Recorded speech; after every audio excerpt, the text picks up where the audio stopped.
Kkooti enteetuula mukono ng'ekubirizibwa omulamuzi Gerald Emwogu ezzeemu okuwulira omusango gw'okutta eyali akulira eby'embeera z'abakozi ku ssettendekero wa UCC mukono Pamela Ruth Tumwebaze.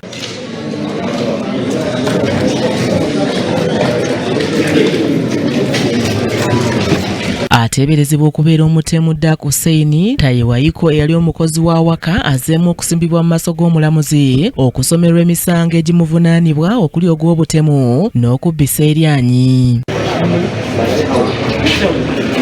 Ono era takkiriziddwa kubeerako kyayogera olw'ekikula ky'emisango gy'aliko egiwulirwa mu kkooti enkulu. Akulira abawaabi ba gavumenti Mukono Josephine Nannyonga ategeezezza omulamuzi ng'okunoonyereza bwe kukyagenda mu maaso era bw'atyo n'asaba omuvunaanwa agirenga addizibwayo kwa limanda mu kkomera e Luzira.